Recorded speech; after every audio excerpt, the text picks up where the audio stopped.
2015 2016. Tadi saya bisa ketemu langsung, saya terharu. Namanya siapa? Nama saya Azaria Syarin Musyafaq. Panggilannya Syarin. Syarin. Saya dari Tangerang, tapi saya pernah kerja di Bandung. Terus saya ketika saya galau, saya sedih, saya datang ke Masjid Al-Latif, saya ketemu sama Kak Ensa, sama istrinya siapa? Teh Wida yang di KM Masjid Al-Latif juga. Kang Asti. Istrinya Kang Asti. Iya, alasan betul. Iya, saya langsung bercerita sedikit dulu ya Ustadz ya. Berarti ini lebih senior dari kamu nih. Iya, 2016 kan baru gabung. 16 ya. Iya. Insya Allah. Harus hormat nih. Iya, senior. Ya, Mbak Syarin silakan.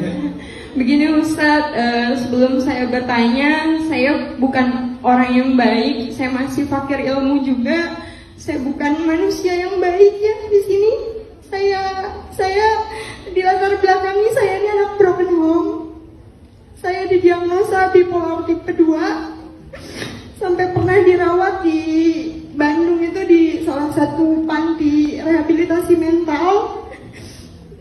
Saya tuh 2015 pernah komunikasi dengan seorang laki-laki yang menurut saya dia adalah laki-laki yang soleh.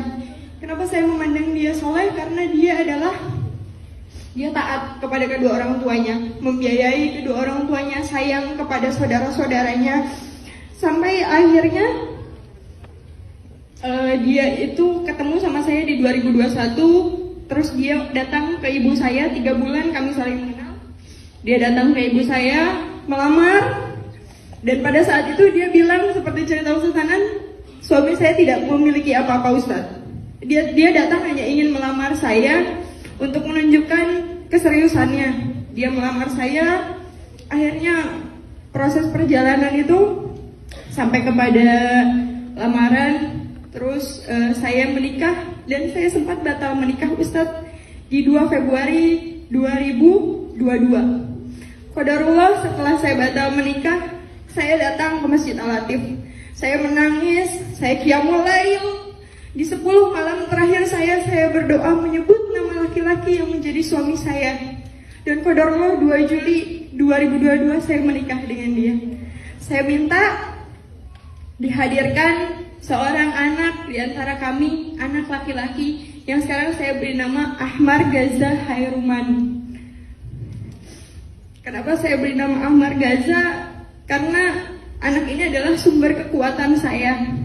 Ketika orang tuanya tidak merestui hubungan kami, tidak mendukung, batal sampai akhirnya kami menikah, anak inilah sumber kekuatan saya dan suami. Tapi Ustadz, 16 Juni kemarin jatuh talak itu kepada saya. Saya baru selesai masa idah, jatuh talak itu kepada saya Ustadz. Di usia anak saya baru 4 bulan 2 hari. Sekarang usia anak saya 8 bulan. Awal mulanya karena saya cekcok dengan mertua saya. Saya selama ini sudah berusaha untuk berlapang dada. Saya mengerti dengan kondisi finansial keluarga suami saya. Saya meridoi suami saya memberi nafkah ke keluarganya tanpa memberi nafkah ke saya, istilahnya. Saya meridoi itu, tapi jatuh juga talak itu Ustaz. Saya di sini mau bertanya Ustaz,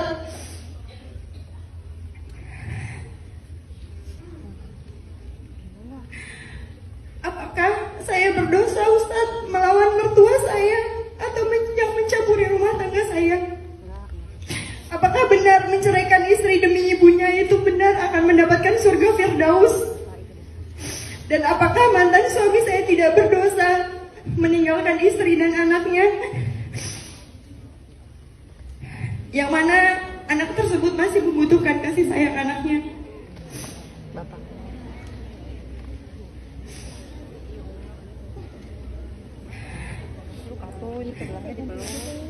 Ustaz mungkin agak berlebihan ya, tapi saya tuh ketika Ustaz mengadakan sharing ini, saya tuh udah daftar di beberapa kota, tapi saya nggak dibalas-balas sama admin sampai akhirnya dibalas, Ustaz, saya tuh cuma pengen nanya, pengen ketemu, apakah rumah tangga saya ini harus berakhir seperti ini.